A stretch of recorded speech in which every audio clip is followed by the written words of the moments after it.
Assalamualaikum warahmatullahi wabarakatuh. A'udzubillahi minasyaitonirrajim. Bismillahirrahmanirrahim. Alhamdulillahilladzi hadana lihada wa ma kunna linahtadiya laula an hadanallah. Asyhadu an la ilaha illallah wa la syarikalah wa asyhadu anna Muhammadan abduhu wa rasuluh la nabiyya ba'dah.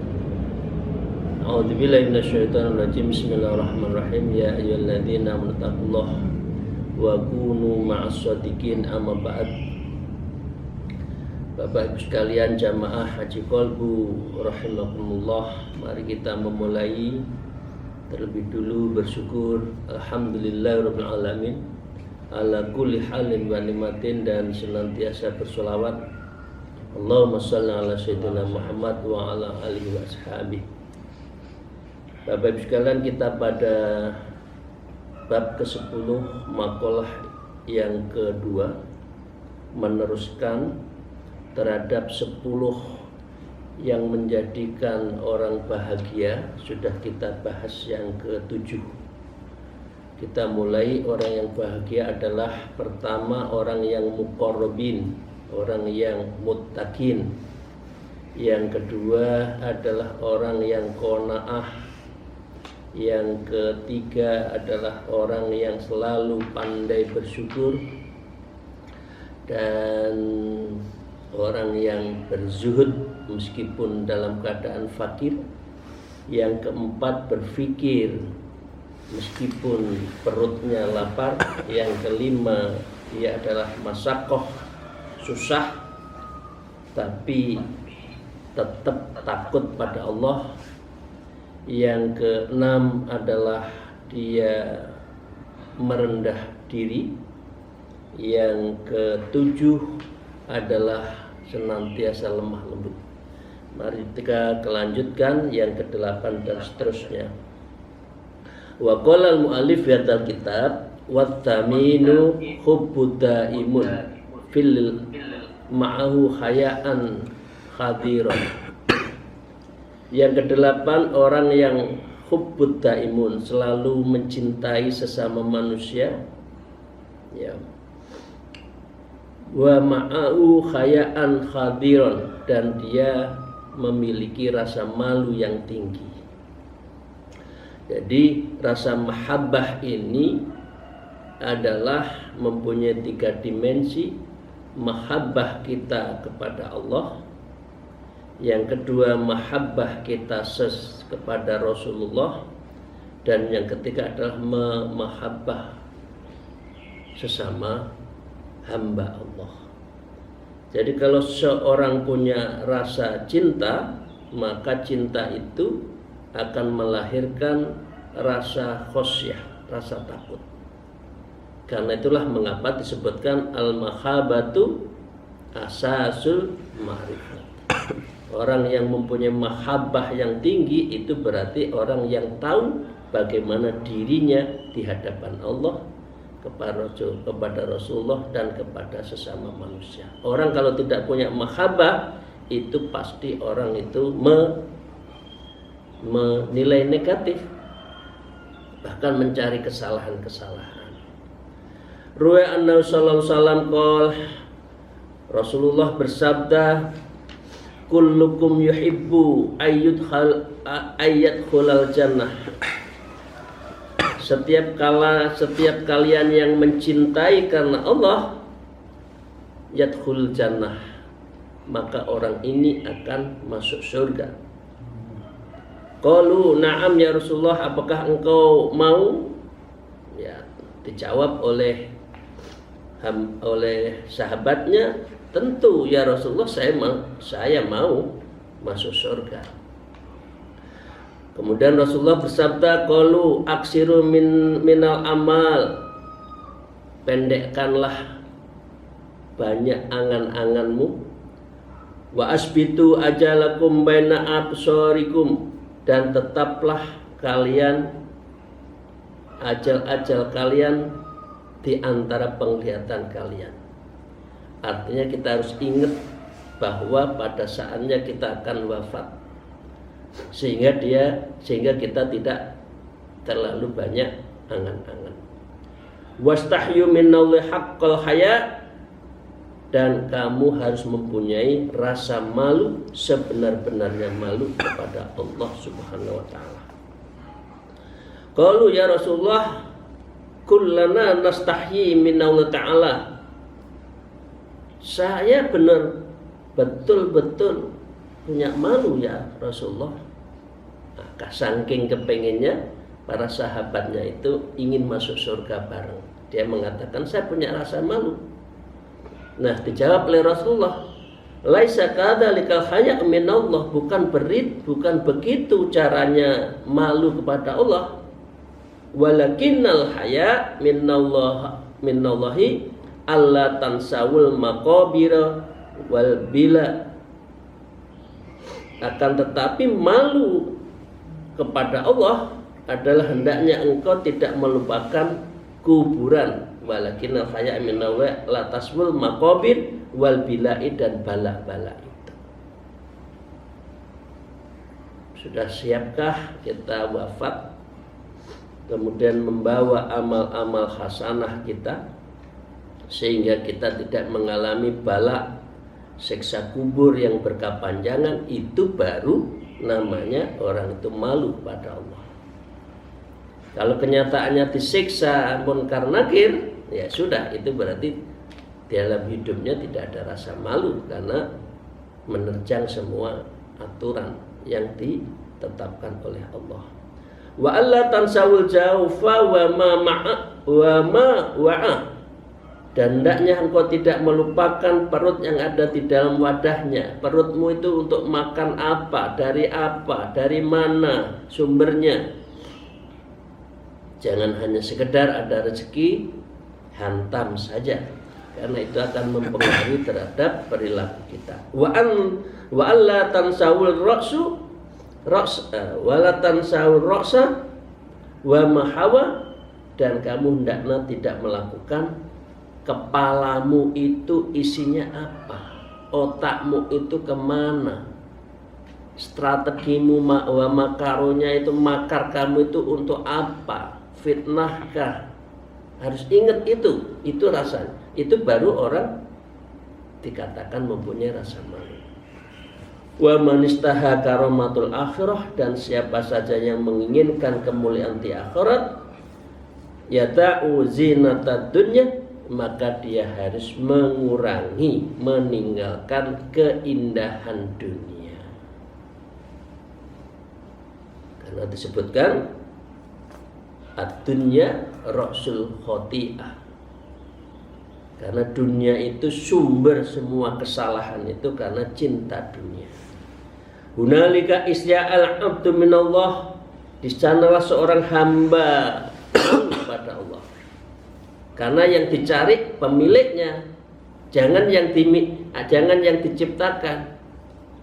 Tapi yang kita kejar yang diciptakan, artinya dunia, berarti kita tidak punya rasa malu. Katanya senang dengan saya, kata Allah. Loh, kamu kok yang disenangi yang saya ciptakan, bukan saya sendiri? Nah, karena itu berarti Anda tidak punya rasa malu. Wa hunalika asaba wa wilayatillah, dan di sanalah seorang hamba menemukan kekuasaan Allah kalau kita itu betul-betul memiliki mahabbah kepada Allah. Itu yang ke-8.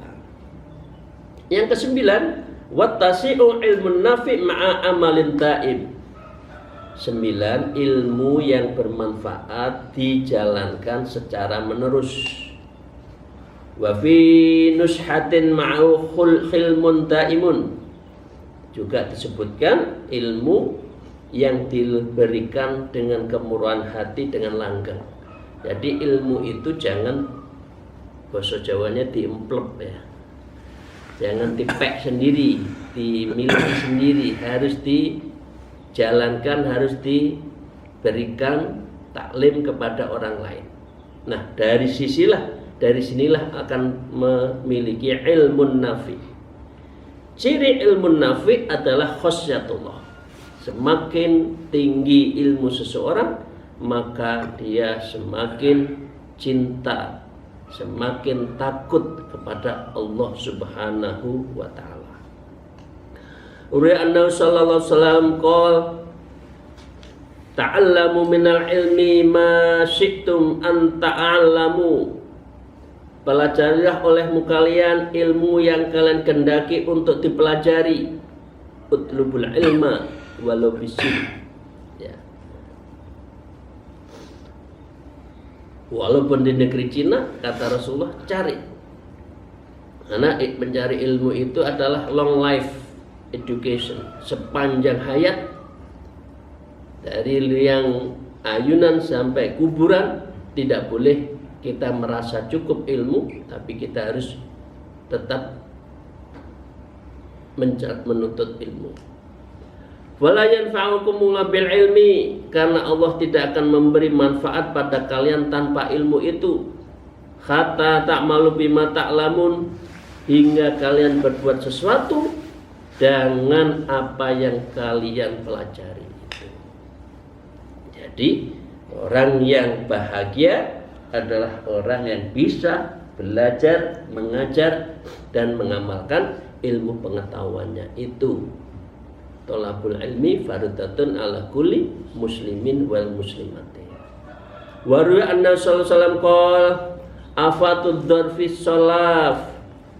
Penyakit cerdas itu biasanya membual. Jadi orang cerdas dengan orang yang adab itu berbeda. Orang cerdas biasanya hanya di mulut, tapi orang yang adab adalah orang yang memiliki ilmu tapi disertai dengan tata cara menjaga muru'ah dan sebagainya. Wa afatus saja'ah baghyu. Penyakit orang berani itu biasanya sewenang-wenang. Jadi orang kalau sudah perang kadang-kala tidak peduli siapa yang akan dibunuh. Ya, kemarin salah satunya kita ke Irak, bagaimana keluarga Rasulullah dari Sayyidina Husain dilakukan pemenggalan kepalanya dan seluruh keluarganya di dalam perang Karbala itu sangat minoritas, hanya hitungan ratusan. Lawannya dari Yazid bin Muawiyah itu lebih dari puluhan ribu, sehingga ya pasti kalah, dan kalahnya itu melebihi batas. Yazid sendiri akhirnya memegang kepala dari Sayyidina Husain untuk digibar-gibarkan itu. Naudzubillah min dzalik. Ini adalah wa'afatu saja'ati al-ba'yun. Penyakitnya orang yang berani itu biasanya sewenang-wenang. Jadi karena itu jadi pengusaha, dari penguasa, dari pemerintah jangan sewenang-wenang. Wa afatus simahatil manna. Penyakit murah hati itu biasanya mengungkit-ungkit. Oh, dulu saya yang bantu lu. Wa afatul jamalul khulya. Maaf, dan penyakitnya orang cantik. Bapak Ibu sekalian, khususnya ibu-ibu, orang yang cantik itu biasanya sombong. Pakaiannya bagus, tiap hari di make upnya tidak kurang dari 3 kali. Setiap mau ada acara selalu make up, ganti pakaian. Nah, itu biasanya orang yang cantik. Wa afatul hilmi safah, dan penyakit orang yang hebat itu biasanya bangga. Wa afatul hasab al fakhri, dan penyakit dari orang yang dermawan itu adalah biasanya boros, ya, afatul jud as-saraf. Dan wa afatul hasabul fakhri, dan penyakit orang persuasi itu adalah berbangga diri. Wa afatul hilm syafah, dan penyakit kesabaran itu biasanya kurang pintar. Orang sabar itu kadang-kadang orang pintar. Nah, Ini hadis dari Imam Baihaqi. Yang ke-10, yang terakhir.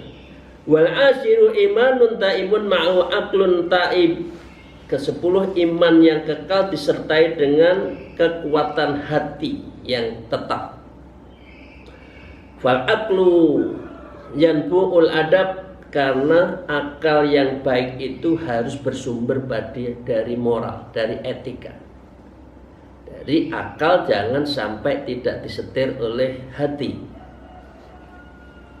Kalau akal itu disetir oleh nafsu, itu biasanya amarah bisu, menuju kejelekan, menuju maksiat. Tapi kalau yang mengendalikan akal kita adalah hati, qalbun syudur, maka itu adalah aklun sabitun. Fal aqlu yanbu'ul adab, yaitu akal yang disertai dengan adab atau moral. Qala ba'dul ulama khairul mawahibul aqlu wa syarrul asaibul jahl. Sebaik-baik karunia adalah akal dan sejelek-jelek musibah adalah bodoh. Karena itu kita harus menggunakan akal kita sebaik mungkin. Wa qala aidan sadiqu kulli mri'in akallahu, teman setiap orang adalah akalnya. Wa udwuhu jahluhu, dan musuhnya seseorang itu adalah kebodohannya. Wa qad ja'alallahu li'aqlin aslan lidini wa ibadallahu, dan sungguh Allah menjadikan akal sebagai fondasi kita beragama dan sebagai pegangan hidupnya. Karena berakal itu berarti menjalankan posisi kita sebagai khalifatul fil ard yang tidak diberikan oleh Allah kepada makhluk lain. Karena apa? Karena akal itu ahsanut takwimnya itu apa? Karena ada sudur wal aklun, itu ada di dalam diri manusia. Karena itu ahsanut takwim, manusia itu adalah ciptaan sebaik-baik ciptaan karena ada dua, yaitu akal dan ada hatinya itu. Nah, itu sebagai pegangan kita di dalam hidup keseharian kita. Wal maqalatus salis, dan maqalah yang ketiga dari bab 10 ini, qala Umar ibnu Khattab radhiyallahu anhu, beliau mengatakan asyaratun la tasluhu bi ghairi asyaratin, 10 yang tidak akan pantas tanpa 10. Artinya minal khisalin, yaitu perilaku kita tuqarinuha, yang membaringi dari setiap perilaku kita. Artinya apa? 1, la yasluhul aqlu bi ghairi wara'in. Akal tidak pantas kalau tidak disertai dengan sikap wara'. Orangnya pinter, guru besar, ngakak-ngakak tanpa batas, orangnya pintar tapi tidak menjaga muru'ah di depan umum, maka itu tidak pantas. Karena itu mengapa warok itu menjadi hal yang penting dan menjadi bagian dari kriteria seseorang takwa, itu dilihat dari waroknya itu. Jadi dengan demikian intinya ai ikhtiarul makhturat, seseorang yang berakal harus menjaga muruahnya terhadap apa yang dilarang oleh Allah Subhanahu wa taala. Qala Amir ibnu Qais, Syekh Amir bin Qais berkata, idza aqalaka aqluka amma la yambaghi, apabila akalmu memahami dari sesuatu yang tidak selayaknya, fa anta aqlun, maka engkau adalah orang yang berakal. Artinya kita mampu untuk mengerem terhadap sesuatu yang tidak pantas, berarti akal kita jalan. Waru anna Nabi sallallahu alaihi wasallam qol al aqlu nurun fil qalbi Rasulullah bersabda, akal itu cahayanya hati. Yufarriqu bainal haqqi wal batil. Dengan akal itu dia bisa memisahkan mana yang hak, mana yang batil. Jadi kalau orang itu sudah tidak bisa memilah-milah mana yang hak dan yang batil, maka berarti orang itu tidak berakal. Jadi dengan akal lah itu ada cahaya di dalam hati. Karena itu akal ada hubungannya dengan hati. Al-aqlu wazirun wal qalbun malikun. Hati adalah raja dan akal adalah wazir, menteri yang harus diperintah oleh hatinya. Yang kedua, walal amalu bi ghairi ilmin, dan tidaklah pantas punya ilmu tanpa diamalkan. Ruwiya annahu sallallahu alaihi wasallam qala afdalul a'malil ilmu billah. Amal yang paling baik dan utama adalah ilmu, al-ilmu billah. Ilmu mengenal Allah, ilmu makrifat. Itu sebaik-baik ilmu. Al-ilmul ma'rifat wa huwa tasawuf. Ilmu mengenal Allah tiada lain adalah tasawuf, karena di situ kita akan ma'rifatullah. Setelah kita ma'rifatun nafsi, man arafa nafsa faqad arafa rabb. Jadi bukan ilmu lain, ilmu tasawuf. Wa amalu ilmu tasawuf fahuwa tariqah. Tiada lain adalah bertariqah, karena itu dalam rangka kita mengenal Allah. Ini disebut adalah afdalul a'malil ilmu billah. Sebaik-baik ilmu adalah ilmu tentang mengenal Allah, ma'rifatullah. Innal ilma yanfa'uka ma'ahu qalilun amalin wa kathiruhu. Ilmu mengenal Allah ini sesungguhnya ilmu yang memberi manfaat kepadamu bersamanya terhadap banyaknya amal itu. Jadi kalau kita tidak ma'rifatullah, berarti kita tidak dapat kasiratan, banyak yang kita ambil dalam hidup ini karena kering, karena kita tidak mengenal Allah, tidak mengenal terhadap ilmu yang mutasawwifin, yang mensucikan diri. Wa innal jahla la yanfa'aka ma'u qalilan amali wala kasiratan. Dan sesungguhnya kebodohan itu tidak bermanfaat kepadamu bersamanya sedikit amal, dan tidak bermanfaat banyaknya amal karena tidak punya ilmu. Nah, ini kalau kita pakai ilmu tasawuf, ilmu thariqah, semakin orang dekat dengan Allah, maka akan mendapatkan kenikmatan dan banyaknya dari nilai yang kita ambil. Tapi semakin jauh seseorang itu dari ma'rifatullah, maka dia tidak akan mengambil banyak terhadap kebaikan-kebaikan dalam hidupnya itu. Riwayat Imam Hakim. Riwayat dari Imam Hakim. Yang ketiga, walal fauzu bi ghairi khasyah. Kebahagiaan tidak pantas tanpa ada rasa takut. Karena disebutkan tadi khasyatullah sebagai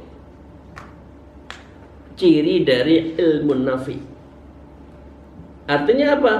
Ay la yasluhu dhufru bil madlubin, yaitu tidak layak suatu keberhasilan tanpa sesuatu yang dicari, walas sajatu minal halaki, dan tidak layak selamat dari kehancuran bi ghairi khasyatillahi, kecuali takut pada Allah.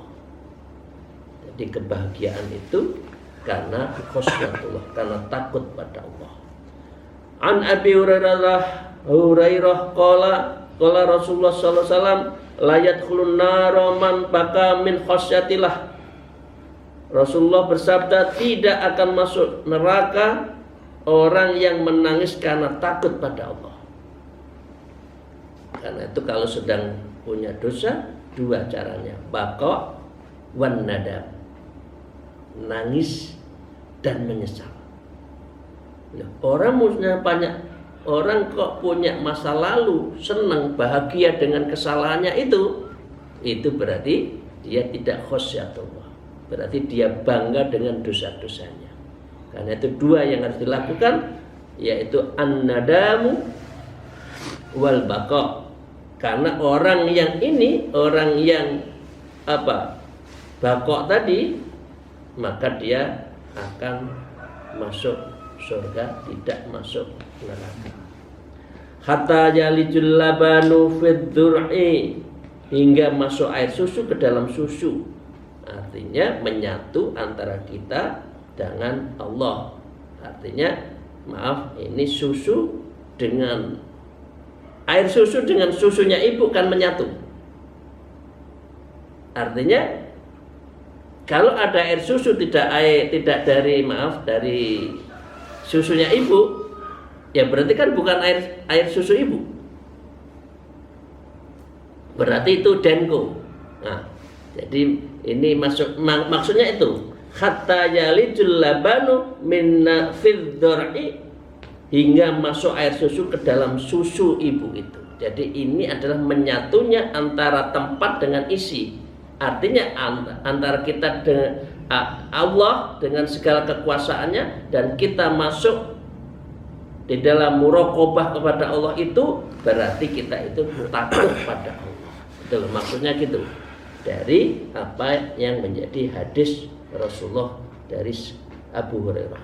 Yang keempat, Bapak Ibu sekalian yang saya hormati, was-sultani bi ghairi adil. Sultan yang tidak adil itu adalah tidak pantas. Ruya anna sallallahu alaihi wasallam ahabun nasi ilallah ta'ala yaumil qiyamah, manusia yang paling dicintai oleh Allah pada hari kiamat, wa adnahu minhu, dan paling dekat kedudukannya mereka dengan Allah, majlisan, di dalam satu majlis dengan Allah, imamun adil, tiada lain adalah imam yang adil.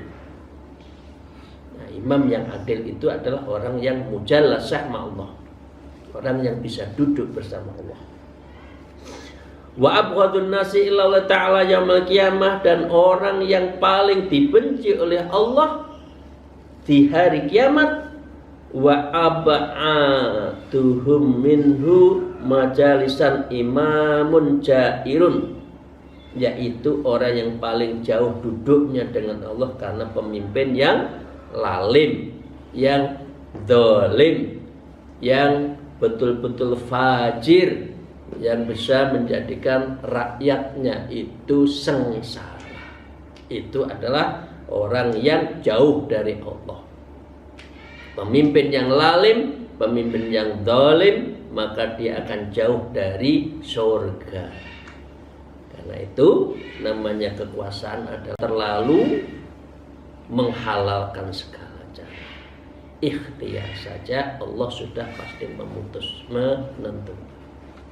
Jadi kalau kita kejar dengan menghalalkan segala cara, itu bisa jadi akibatnya pemimpin itu pemimpin yang lalim, yang zalim.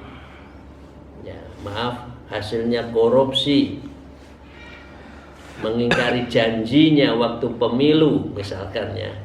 Yang penting karena dia menghalalkan segala cara, cobloslah saya, habis coblos la kalam wala salam, ucapan terima kasih aja enggak, yang penting sudah duduk di kursi yang empuk. Terima kasih Bapak sekalian yang saya hormati, semoga Allah memberikan sifat-sifat yang baik itu kepada kita, sehingga kita betul-betul dekat dengan Allah. Kita akan sa'adatut darain, menjadi orang yang bahagia darain, di dunia dan di akhirat. Alhamdulillah minkum, mohon maaf atas segala kekurangan saya. Wallahul muwaffiq ila aqwamit thariq. Assalamualaikum warahmatullahi wabarakatuh.